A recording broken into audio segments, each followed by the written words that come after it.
It's a real pleasure, Dan, to be here and to welcome you. I'd like to start by acknowledging the traditional owners of the land, the Ngunnawal people, and pay my respects to them. Dan, you came into my life via Bev Sipthorpe, and I know that Bev would very much like to have been here, but it wasn't possible. But she was your supervisor through the MAE program, and she's a tremendous person, Bev, wonderful supervisor, and I think, without putting words in your mouth, I'm sure that your experience with her is what made you think I'll go on and do a PhD. And then we invented AFCRI, and Bev came across to AFCRI with me at its very beginning, and we thought, how can we quickly get some runs on the board with higher degree students?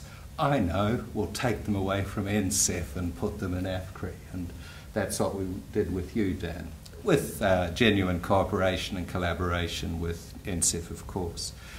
But it was really good to have you on board, working away, looking at something that was central to AFCRI's mission, that is looking at primary care, primary healthcare systems, and the contribution those systems make to actually achieving health outcomes for the populations they serve.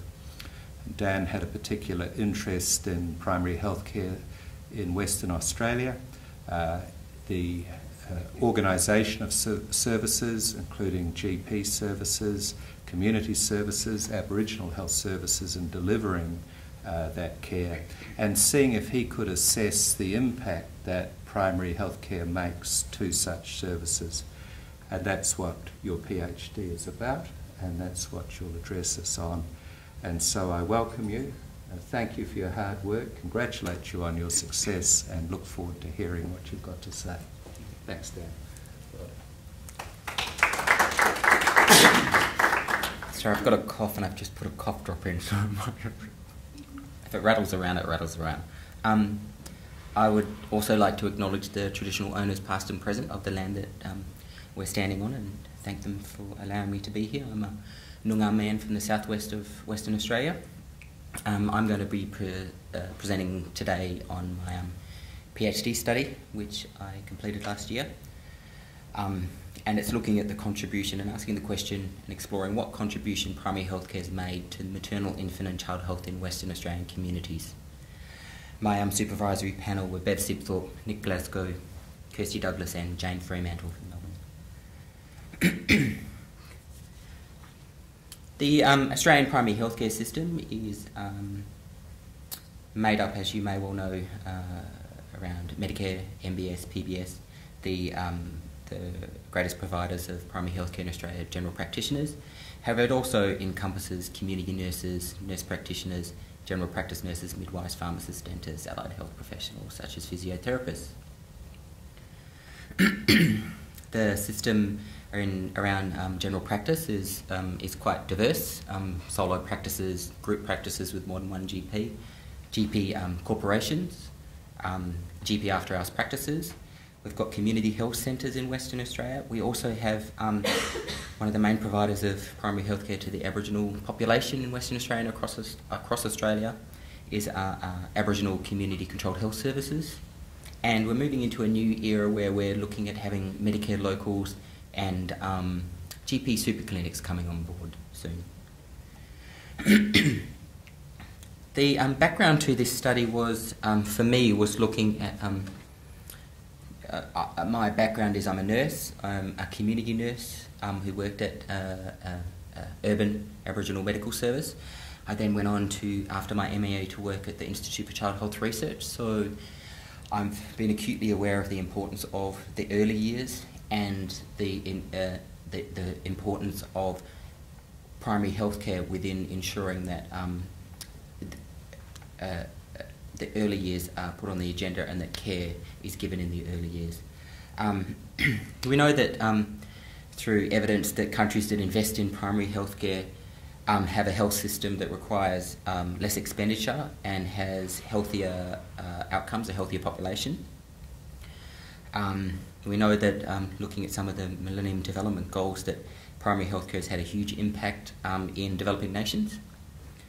And we know that, well, I know, and hopefully you know, that maternal, infant and child health is an important area to focus on to ensure that a person is healthy across the life course. There was limited literature at the time available on primary healthcare and what contribution primary healthcare has made to communities, geographical communities, in Western Australia. For me, I was able to have in Western Australia access to a comprehensive total population linked data set to use for this study. So bringing all of those together, that's sort of the background to how I was able to complete this study. So the aim was to investigate the contribution of primary healthcare to maternal, infant and child health of selected communities in Western Australia. The research questions we're looking at: what is the distribution of a selected primary healthcare related maternal, infant and child health outcomes? What is the distribution of these outcomes in a subset of Western Australia, knowing that I would love to, but just couldn't actually do the whole state. Then looking at what are the characteristics of primary healthcare services in the subset of Western Australian areas, with a focus on the characteristics related to maternal, infant and child health. And then exploring what were the relationships between the outcomes that we selected and the primary healthcare services on the ground in that subset. So the scope of the study was primary healthcare, maternal, infant and child health, and communities. So for primary healthcare, I fixed the scope of the study as general practice, community health, and Aboriginal community-controlled health. Maternal, infant and child health, I defined by using outcomes that were available on the database and ones that were related to amenable to change from primary healthcare. They were birth weight, gestation, smoking in pregnancy, intrauterine growth, and asthma admissions in childhood.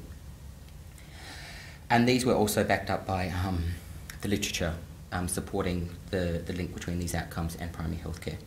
And for communities, I defined in my study a community as a geographical area, and that was the ABS measure SLA. So this was a descriptive epidemiological study with 3 distinct phases: mapping, ranking, and interviewing. And I'll just go in a bit more detail about those. So mapping. I had the opportunity to access a component of the Western Australian data linkage system. I used the maternal child health research database that has information on every child born in Western Australia since 1980, and that's linked to that's linked to birth registrations, death registrations, hospital morbidity, mental health registry, cancer notifications, midwife notifications was the backbone of the data set that I used. They have started to add in emergency room data, ambulance, next step drug and alcohol. They're also in the process of linking and analysing through the ARC data linkage grant education outcomes, numeracy, literacy, benchmarking, information from DCD, Department of Corrective Services, so information about justice, and various other data sets, cerebral palsy register, birth defects register. So I used the maternal child health research database and chose a snapshot of 1999 to 2003, so 5-year snapshot. At the time, the 2003, the latest available data that we had. So I was able to map to SLA maternal smoking in pregnancy, low birth weight, so defined as below 2,500 grams, birth below optimal birth weight, or POBWA, which is a constructed measure of intrauterine growth, premature birth, so less than 37 completed weeks gestation, and asthma-related hospital admissions in the 3 age groups there. So I then mapped the proportion of those outcomes and accrued asthma admission rate to 155 SLAs throughout Western Australia. And SLA is made up of around 1 to 2 census districts and there's around 225 dwellings within a census district. Moved into a process of ranking, so then constructed a measure to, we've got 155 SLAs with the proportions of those outcomes and the rates. Wanted to then develop up a way of ranking those and then being able to choose study sites to then go in and interview service providers on the ground. I'm just going to go through and show you what the SLAs in Western Australia. So as you can see, with fewer dwellings than the metropolitan area, the De Grey SLA, which is one of the big ones there, and as you get more populated, of course, your SLA gets smaller. So we ranked the 155 and we wanted to choose 9 as study sites. So the criteria for choosing the study sites, once we mapped those, was to ensure that we got a good spread of SLAs that were urban, rural and remote. We wanted to ensure that there was a number of the health outcomes that we used in the study present in the SLA. It would be kind of silly if we chose a SLA that didn't have any low birth weight or asthma admissions or anything like that, because you wanted to have a look at what care was being given. And we wanted to make sure, where best possible, that there was an actual primary healthcare service there. So it would have been, again, silly if we'd chosen De Grey and there wasn't anyone to interview there.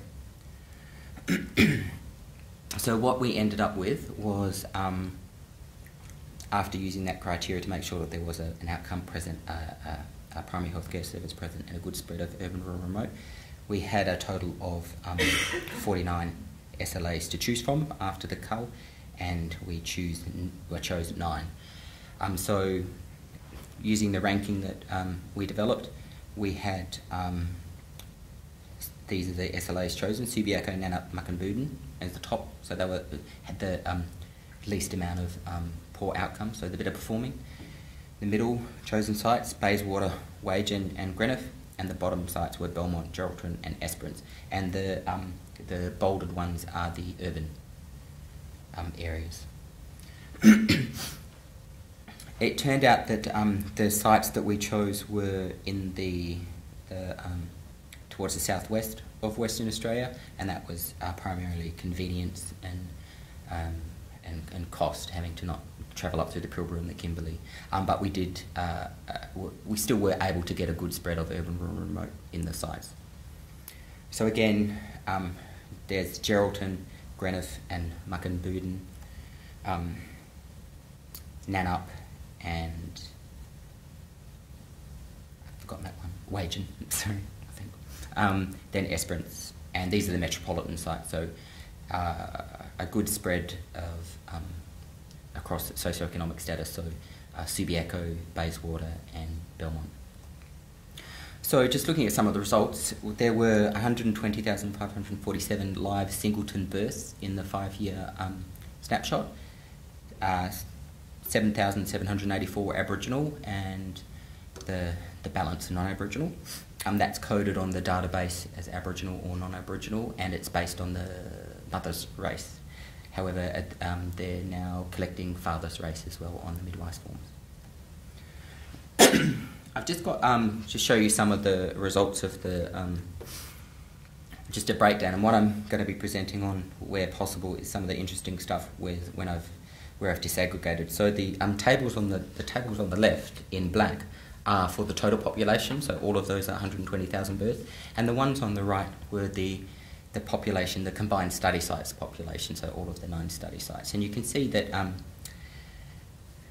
around in Western Australia, around 6% of births were, 6.5% of births were Aboriginal, and in the 9 study sites, around 7.5, 7.4.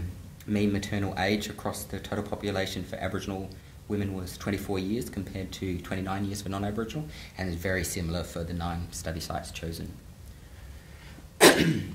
Here's a look at the spread across urban, rural and remote, and you can see in the total population most of the Aboriginal births were in the remote areas, and in the non-Aboriginal population most of them were in the urban areas. However, in the study sites it was slightly different, where most of the Aboriginal births were in the rural area, and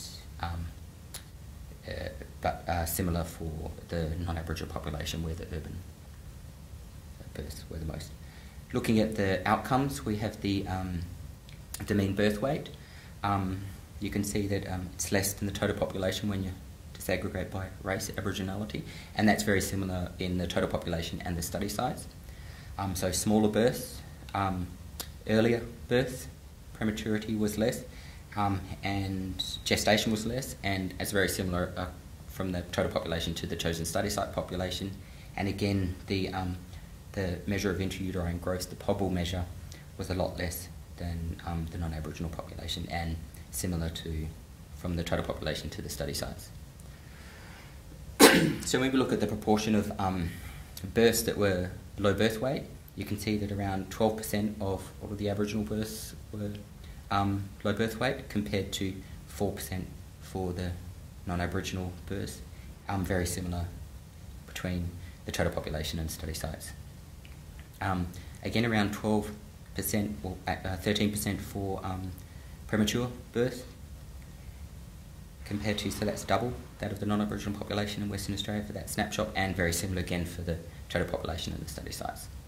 This is a really important one for me, because I think we need a lot of effort, a lot more effort done in this. This is the reported smoking during pregnancy. I know in Western Australia it's measured as whether they smoked at all, but it's still a measure, and we know there's a huge rate of smoking in the Aboriginal community. Half of the mothers in the total population of Aboriginal mothers reported that they smoked during pregnancy, and very similar to the between the study sites population and the total population. And it's quite high. I think it's quite high for the non-Aboriginal population as well.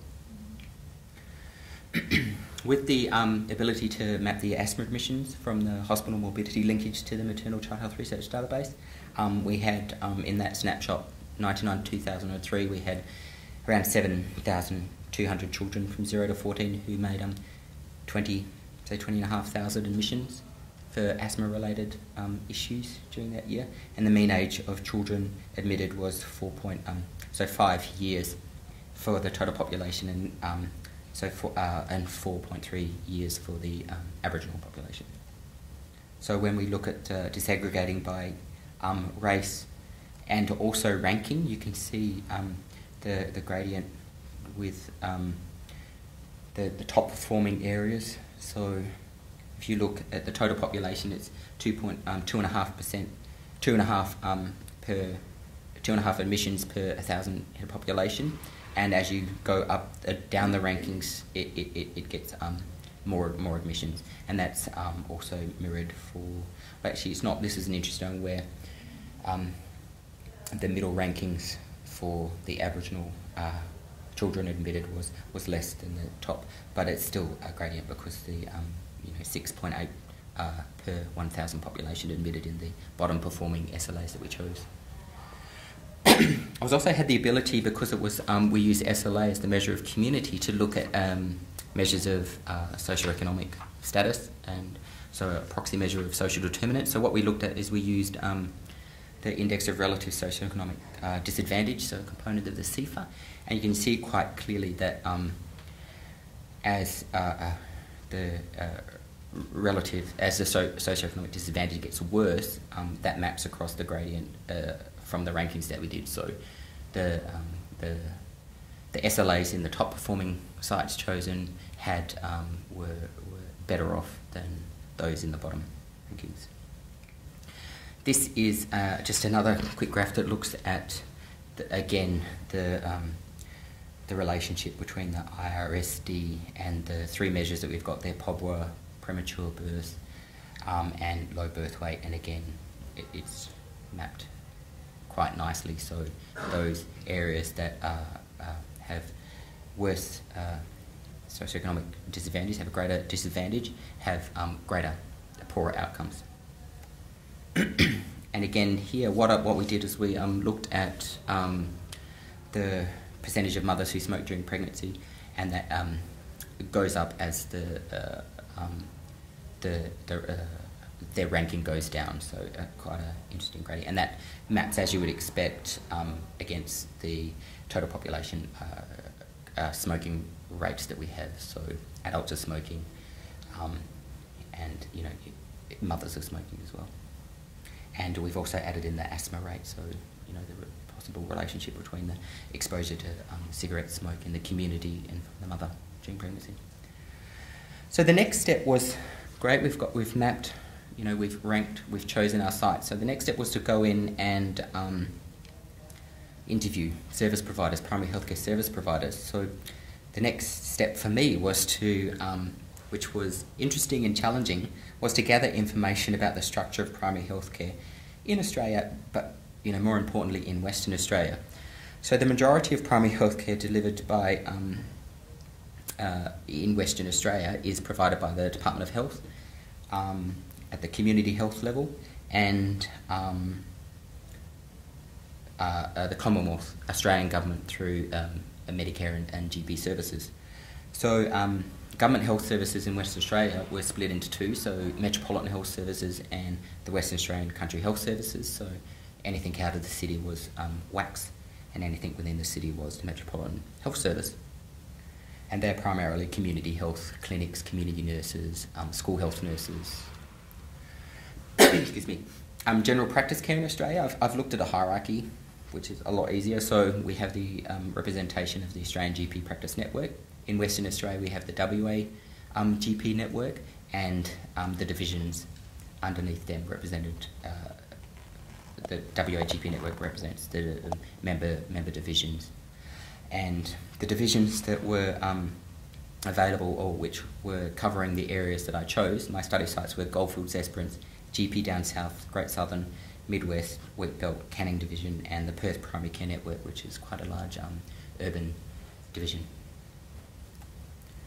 Aboriginal health was a lot easier to identify, the primary health care there, because they're the most organised, most planned, most researched, and most evaluated and analysed. So it was really quite clear what's provided in Aboriginal health at the primary healthcare level. We have the Office of Aboriginal and Torres Strait Islander Health at the Australian Government level. And in Western Australia, we have the Office of Aboriginal Health. We also have a big component now of the Country Health Services that provides primary health care to the Aboriginal population in WA. We have the National Aboriginal Community Controlled Health Organisation, NACCHO, which represents a number of the Aboriginal Community Controlled Health Services throughout the states and territories. And in Western Australia, we have the Aboriginal Health Council of Western Australia, which represents 18 member services throughout WA. So what I wanted to do then was to go in and look at interviewing key informants from the service providers in the SLAs that we've chosen. So we wanted to look at key informants from government health, general practice, the divisions, Aboriginal Health Services, and the Aboriginal Health Council of WA.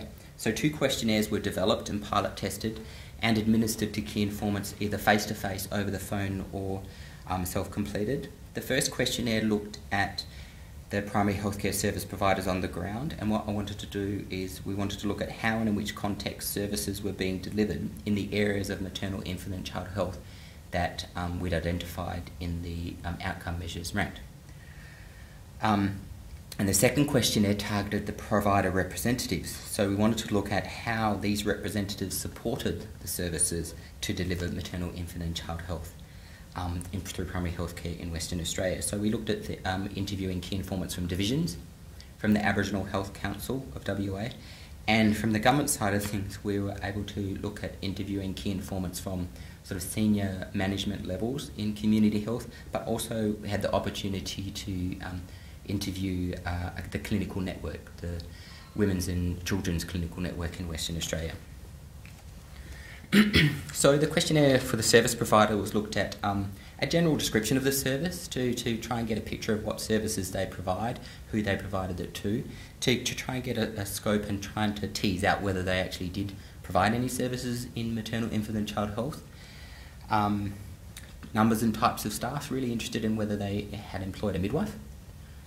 For example, wanted to look at what relationships they had with other primary healthcare service providers in the communities that we chose, and also wanted to look at get a sense of what relationship they have with their service provider. So what relationship the GP practice had with their division, or what relationship a community health site had with, you know, their senior managers.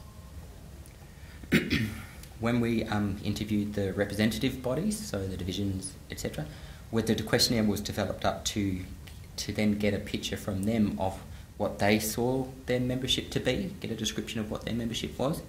Again, to look at, to try and tease out whether there were any maternal, infant and child health policies that they had and were providing, whether they were providing any support to members related to maternal, infant and child health policy. Wanted to look at the number, again, the number and types of staff to see whether perhaps they might be employing midwives or people with maternal, infant and child health expertise, and then try and get some sense of how they see their relationship with their membership as well. So within the 9 SLAs that we chosen, we were able to interview 2 Aboriginal medical services and their representative organisation, ACWA. We were able to interview 5 out of the 7 divisions of general practices. 2 refused to be involved in the study.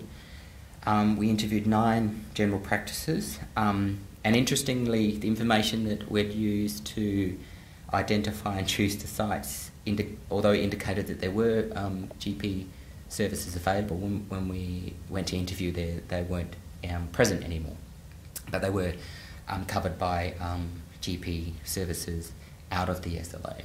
So they were primarily in rural. One was a rural area, and 2 were actually all 3 were in rural areas, but some had a greater population than others. And we're able to at least interview all of the community health related services in all of those 9 SLAs. And the representative body, we were able to interview the Aboriginal Health Council and those divisions, and the Women's and Newborns Network, and various community health managers and senior people. So just really a summary of what some key points that I'm able to, we're able to pull out of the questionnaires. The representative body questionnaires were from the Aboriginal Health Council. They were working on quite a number of programs around maternal, infant and child health, and one of them was developing up a maternal, infant and child health centres for research excellence in one of the Aboriginal medical services that had fallen into my study sites. They were involved in research projects in the area across several of their member sites. They had, at the time, a research position at the at ACWA that was interested in maternal, infant and child health. They had a clinical focus in the area through their public health officer. However, they didn't have any programs or weren't supporting any programs related to smoking in pregnancy, nor asthma. And they had really good relationships across the sector with their members, but they also had really good relationships across other sectors. So they had good relationships with divisions, and they also had really good relationships with those services outside of health. So really good relationships with justice, prisons, the education department, etc. When looking at a summary of what the divisions had said, they really provided ad hoc support, education and information dissemination work around maternal, infant and child health. One of the divisions was involved in the Communities for Children program. Most of them mentioned that they were involved in elements of immunisation with their member practices. And that's also related to the fact that there's a lack of performance indicators in maternal, infant and child health for the divisions, except for the immunisation one. So that kind of fits, as you'd expect, that they would say that they're involved in immunisations because they're measured against it. One of the divisions had a project looking at antenatal services in the area, and all reported that they had good relationships within and across sectors as well. But it was really hard to get a clear picture of the work that divisions do in maternal, infant and child health. But what was quite clear that there was nothing that cut across all of those divisions that we interviewed, and that there was a lack of focus or vision in the area, in the important area of maternal, infant and child health. Going down and looking at the service providers, across Aboriginal health, the two Aboriginal medical services that we interviewed, both were involved in the Healthy for Life project. Both had midwives and other associated workers working on that program through the service, so nurses and Aboriginal health workers. However, at both, none of them, again, had a program or any effort looking at smoking in pregnancy. One had a structured asthma program with asthma staff attached to that. Both had very good use of data collection for analysis, report writing and planning associated with maternal, infant and child health, as you'd expect because they're involved in the Healthy for Life projects. And both had really good relationships with other primary healthcare providers on the ground. In particular, the rural site Geraldton, when interviewing the division actually said that the Aboriginal Medical Services was their best member service, and they have really good relationship with them, and the AMS has a really good relationship with the hospital, with the public hospital, the private hospital, community health, and the division. Looking at government health services, in the metropolitan area, most of the care was either provided in maternal and infant child health was either provided by the tertiary sector, so the main women's hospital, and or in Aboriginal health. So the focus again in maternal, infant and child health from community health in the metro area was ensuring that Aboriginal antenates are looked after and that infants and children are healthy. There was an example of a community midwifery program that was present in the metropolitan area, but that was only had a really small catchment of around 250 mothers across the metropolitan area. The King Eddie is the main women's hospital, and they participated quite a lot with shared care with most of the GP practices in the metropolitan area, but also outside of the metropolitan area. Many of the community health services in the three areas that we chose, the three sites, were involved in the Asthma Friendly School project, and that's a schools-based project that ensures that children are managed properly for their asthma, and that's a partnership between the schools, the parents, the children, and the children's GP. However, none of the GP practices mentioned that they're involved in that, so don't know.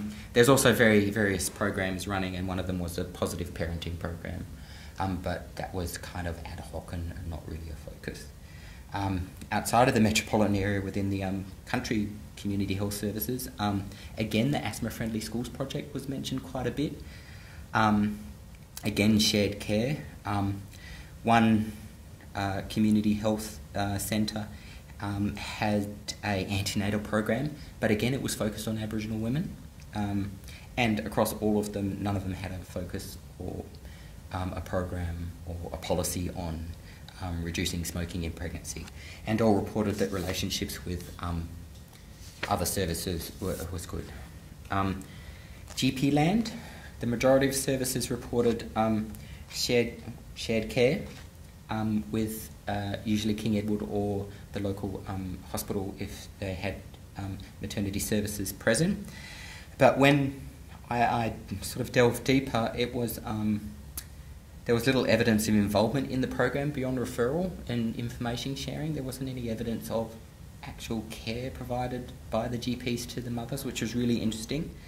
I also looked at what health information service programs they use, whether they had patient information recall systems, and very few of the GP services kept any sort of register of their antenates, nor did they have the ability to identify pregnant women in their service at the time, which was really interesting. Very few had antenatal programs or maternal infant child health programs present. Majority had no asthma program.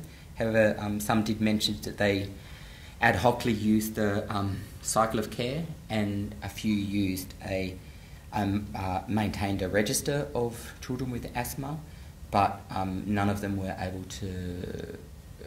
None of them mentioned that they were able to quickly use that for planning services or reporting against. None of them focused on smoking in pregnancy, and they all had relationships with other services to some extent. These are some of the responses which I think are quite interesting, and this wasn't indicative of all of the services interviewed, but it was kind of indicative of what some people were thinking. The first one relates to one of the divisions that refused to be involved, which I thought was interesting. The second one was a GP practice that said that it wasn't cost effective to focus on child health. That was in relation to child health. The other one was around a division, and the bottom quote was from one of the community health services within the metropolitan area, who in policy has to have a relationship between the maternity services, so it's the child and adolescent health and maternity, the mothers and newborns, you would think would have a seamless flow of information and cooperation, but they mentioned that they'd have a better relationship if their communication was improved. So already there's a break in continuum of care when a mother has a baby in the metropolitan area. And they're working on that now, and they do acknowledge that that's a huge problem, so that's quite good. So findings from this study was there really needs to be a coordinated effort in maternal, infant and child health. It's really disjointed and ad hoc in Western Australia, and I would think that perhaps that maybe may reflect across Australia as well. There really needs to be a greater role of primary health care in maternal, infant and child health, particularly in West Australia and across the board. Primary health care is a prime place where we can really do some good work in maternal, infant and child health and really focus on the early years. There needs to be a reflection of maternal and child health effort in policy planning and program development. Looking at Aboriginal health, I think, is a good example that we can use for the total population. If we look at what impact, just looking at what impact the presence of program Healthy for Life has had in an AMS. So, they have staff, they're focused on maternity services, maternal health, and they're measuring how well they're doing against it. There really needs to be some research and evaluation frameworks in primary healthcare around maternal, infant and child health. Looking at the National Health Reform and the Primary Healthcare Strategy, there's very little written in those two documents that really focuses the agenda of primary healthcare on maternal, infant and child health. And I think, from my point of view, I think that's a bit of a tragedy actually, because I think the early years are really important. I think that should be a key focus, particularly when they're talking about preventative health and chronic disease. And we know that, we start early, we can perhaps prevent that in later life. I just want to acknowledge these people that are involved: WAGP Networked Aboriginal Health Council, Telethon Institute for Child Health Research, Corongal Catagen Centre at ECU, all of the services and affiliate groups interviewed and those not interviewed, because they did give me some really important information, and of course AFCRI. Thank you.